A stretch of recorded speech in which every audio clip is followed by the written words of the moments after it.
بسم اللہ الرحمن الرحیم۔ تمام دیکھنے اور سننے والوں کو السلام علیکم۔ حضرت امام علی علیہ السلام 13 رجب بروز جمعۃ المبارک سن 30 عام الفیل کو کعبہ میں پیدا ہوئے۔ اسی مناسبت سے آپ کو مولود کعبہ بھی کہا جاتا ہے۔ آپ کا کعبہ میں پیدا ہونا بلا شبہ ایک بہت ہی عظیم معجزہ ہے۔ سرور کائنات پیغمبر انسانیت حضرت محمد صلی اللہ علیہ وآلہ وسلم نے آپ کا نام علی رکھا۔ آپ کے والد گرامی جناب حضرت ابو طالب رضی اللہ تعالی عنہ اور آپ کی والدہ محترمہ جناب فاطمہ بنت اسد رضی اللہ تعالی عنہا نے عرض کیا کہ ہم نے ہاتف غیبی سے یہی نام سنا تھا۔ حضرت امام علی علیہ السلام کے مشہور القابات امیر المومنین، اسد اللہ، ید اللہ، حیدر کرار اور مرتضیٰ ہیں، جبکہ آپ کی مشہور کنیت ابو الحسن اور ابو تراب ہیں۔ حضرت امام علی علیہ السلام ہاشمی خاندان کے وہ پہلے فرد ہیں جن کے والد اور والدہ دونوں ہاشمی ہیں۔ آپ کے والد ابو طالب بن عبد المطلب بن ہاشم ہیں اور آپ کی والدہ محترمہ فاطمہ بنت اسد بن ہاشم ہیں۔ ہاشمی خاندان قبیلہ قریش میں اور قریش تمام عربوں میں اخلاقی فضائل سے مشہور و معروف تھے۔ جوان مردی، دلیری، شجاعت اور بہت سے فضائل بنی ہاشم سے مخصوص تھے، اور یہ تمام فضائل حضرت امام علی علیہ السلام کی ذات مبارکہ میں بدرجہ اتم موجود تھے۔ جب حضرت امام علی علیہ السلام کی ولادت کا وقت قریب آیا تو آپ کی والدہ محترمہ جناب فاطمہ بنت اسد رضی اللہ تعالی عنہا خانہ کعبہ کے پاس تشریف لائیں اور اپنے جسم کو اس کی دیوار سے مس کر کے عرض کیا، اے پروردگار، میں تجھ پر، تیرے نبیوں پر، تیری طرف سے نازل شدہ کتابوں پر اور اس مکان کی تعمیر کرنے والے اپنے جد اعلیٰ ابراہیم علیہ السلام کے کلام پر راسخ ایمان رکھتی ہوں۔ اے پروردگار، تجھے اس ذات کے احترام کا واسطہ جس نے اس مکان مقدس کی تعمیر کی اور اس بچے کے حق کا واسطہ جو میرے شکم میں موجود ہے، اس کی ولادت کو میرے لیے آسان فرما۔ ابھی ایک لمحہ بھی نہیں گزرا تھا کہ کعبہ کی جنوب مشرقی دیوار عباس بن عبد المطلب رضی اللہ تعالی عنہ اور یزید بن کانب کی نظروں کے سامنے شگافتہ ہوئی۔ فاطمہ بنت اسد رضی اللہ تعالی عنہا کعبہ میں داخل ہوئیں اور دیوار دوبارہ اپنی اصلی حالت میں آ گئی۔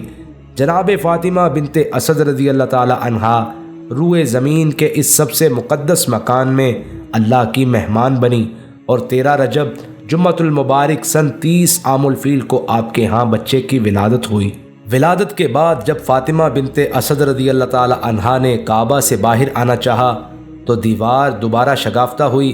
وہ کعبہ سے باہر تشریف لائیں اور فرمایا، میں نے غیب سے یہ پیغام سنا ہے کہ اس بچے کا نام علی رکھنا۔ جناب ابو طالب رضی اللہ تعالی عنہ نے اپنے بیٹے کو اپنے ہاتھوں سے اٹھایا اور سرکار دو عالم حضرت محمد صلی اللہ علیہ وآلہ وسلم کی گود میں رکھ دیا۔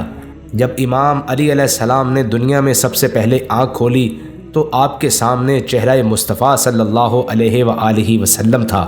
حضرت امام علی علیہ السلام 3 سال کی عمر تک اپنے والدین کے پاس رہے اور اس کے بعد رسول کائنات صلی اللہ علیہ وآلہ وسلم کے پاس آ گئے، اور آپ کی پرورش براہ راست رحمت کائنات صلی اللہ علیہ وآلہ وسلم کے زیر نظر ہونے لگی۔ سرکار علیہ الصلاۃ والسلام نے انتہائی محبت اور توجہ سے اپنا پورا وقت اپنے اس چھوٹے بھائی کی علمی اور اخلاقی تربیت میں صرف کیا۔ چنانچہ جب حضرت امام علی علیہ السلام 10 برس کے سن میں داخل ہو گئے تو اتنی بلندی پر پہنچ گئے کہ جب سرکار علیہ الصلاۃ والسلام نے اپنی رسالت کا اعلان کیا تو امام علی علیہ السلام نے حضور علیہ الصلاۃ والسلام کی بات کی تصدیق فرمائی۔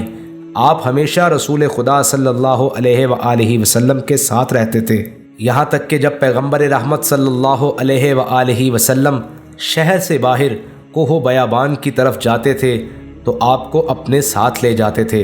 حضرت امام علی علیہ السلام کے دیگر فضائل میں سے ایک یہ بھی ہے کہ جب شب ہجرت مشرکین مکہ نے رسول خدا صلی اللہ علیہ وآلہ وسلم کے قتل کی سازش رچی تو آپ نے پوری شجاعت کے ساتھ رسول خدا صلی اللہ علیہ وآلہ وسلم کے بستر پر سو کر ان کی اس سازش کو ناکام کر دیا۔ جناب ابو طالب رضی اللہ تعالی عنہ کی وفات سے پیغمبر اسلام صلی اللہ علیہ وآلہ وسلم کا دل ٹوٹ گیا تھا اور آپ نے اللہ کے حکم سے مدینہ کی طرف ہجرت کا ارادہ کر لیا۔ دشمنوں نے یہ سازش رچی کہ ایک رات جمع ہو کر پیغمبر علیہ الصلاۃ والسلام کے گھر کو گھیر لیں اور سرکار علیہ الصلاۃ والسلام کو نعوذ باللہ شہید کر ڈالیں۔ جب سرکار علیہ الصلاۃ والسلام کو اس کی اطلاع ہوئی تو آپ نے مدینہ ہجرت کا ارادہ کیا اور اپنے جانثار بھائی امام علی علیہ السلام کو بلا کر اس سازش کے بارے میں اطلاع دی اور کہا، آج رات تم میرے بستر پر سو جاؤ، یہ کچھ امانتیں ہیں، یہ مکہ کے لوگوں کو واپس کر کے میرے پیچھے مدینے آ جانا۔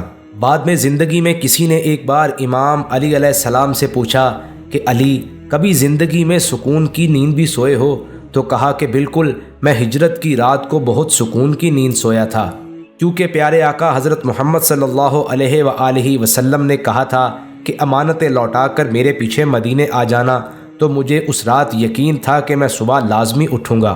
اس واقعے سے ثابت ہوتا ہے کہ جناب امام علی علیہ السلام پر رسول خدا صلی اللہ علیہ وآلہ وسلم کو سب سے زیادہ اعتماد تھا، اور جس وفاداری، ہمت اور دلیری سے امام علی علیہ السلام نے اس ذمہ داری کو پورا کیا، وہ بھی اپنے آپ میں ایک مثال ہے۔ سرور کائنات رحمت دو عالم صلی اللہ علیہ وآلہ وسلم اپنی پربرکت زندگی کے آخری سال میں حج کا فریضہ انجام دینے کے بعد مکہ سے مدینے کی طرف واپس آ رہے تھے۔ جس وقت آپ کا قافلہ غدیر خم نامی مقام پر پہنچا تو پیغمبر اسلام صلی اللہ علیہ وآلہ وسلم نے قافلے کو ٹھہرنے کا حکم دیا۔ نماز ظہر کے بعد پیارے آقا صلی اللہ علیہ وآلہ وسلم منبر پر تشریف لائے اور فرمایا، اے لوگو، وہ وقت قریب ہے کہ میں دعوت حق پر لبیک کہتے ہوئے تمہارے درمیان سے چلا جاؤں، لہٰذا بتاؤ کہ میرے بارے میں تمہاری کیا رائے ہے؟ سب نے ایک آواز میں کہا، ہم گواہی دیتے ہیں کہ آپ نے اللہ کے دین کی بہترین طریقے سے تبلیغ کی ہے۔ رسول خدا صلی اللہ علیہ وآلہ وسلم نے فرمایا، کیا تم گواہی دیتے ہو کہ خدائے واحد کے علاوہ کوئی دوسرا خدا نہیں ہے اور میں محمد صلی اللہ علیہ وآلہ وسلم اللہ کا بندہ اور اس کا رسول ہوں؟ سب نے ہاں میں سر ہلایا۔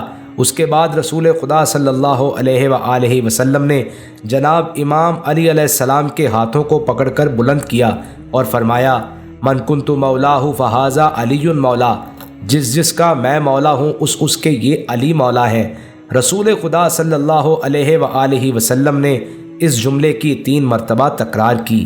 اس کے بعد لوگوں نے امام علی علیہ السلام کو اس منصب ولایت کے لیے مبارکباد دی۔ حضرت امام علی علیہ السلام کے امتیازی صفات اور خدمات کی بنا پر رسول خدا صلی اللہ علیہ وآلہ وسلم آپ سے بہت محبت کرتے تھے اور اپنے قول و فعل سے ان کی خوبیوں کو ظاہر کرتے رہتے تھے۔ حضور علیہ الصلاۃ والسلام فرماتے تھے کہ علی مجھ سے ہیں اور میں علی سے ہوں۔ آپ نے کبھی یہ فرمایا کہ میں علم کا شہر ہوں اور علی اس کا دروازہ ہے۔ ایک جگہ آپ صلی اللہ علیہ وآلہ وسلم نے فرمایا، علی کو مجھ سے وہی نسبت ہے جو ہارون کو موسیٰ سے تھی۔ اور عملی اعزاز یہ تھا کہ جب مہاجرین و انصار میں بھائی کا رشتہ قائم کیا گیا تو جناب امام علی علیہ السلام کو پیغمبر علیہ الصلاۃ والسلام نے اپنا بھائی قرار دیا۔ بلا شبہ یہ بہت بڑا اعزاز ہے۔ حضرت مولا کائنات امام علی علیہ السلام کی ہستی اللہ تعالیٰ اور اس کے حبیب صلی اللہ علیہ وآلہ وسلم کی بارگاہ میں ایسی مقبول ہے کہ آپ سے محبت کرنے والے کو حضور اکرم صلی اللہ علیہ وآلہ وسلم نے اپنا محبوب قرار دیا ہے اور آپ سے بغض رکھنے کو اپنی ناراضگی قرار دیا ہے۔ سیدنا سلمان فارسی رضی اللہ تعالیٰ عنہ سے روایت ہے کہ حضور نبی اکرم صلی اللہ علیہ وآلہ وسلم نے جناب علی مرتضیٰ کرم اللہ وجہہ الکریم سے ارشاد فرمایا، اے علی، تم سے محبت کرنے والا مجھ سے محبت کرنے والا ہے اور تم سے بغض رکھنے والا مجھ سے بغض رکھنے والا ہے۔ حضرت امام علی علیہ السلام کی ذات گرامی چونکہ اللہ تعالیٰ کو بھی محبوب ہے اور اس کے رسول صلی اللہ علیہ وآلہ وسلم کو بھی محبوب ہے، اسی لیے کائنات کا ذرہ ذرہ آپ سے محبت کرتا ہے۔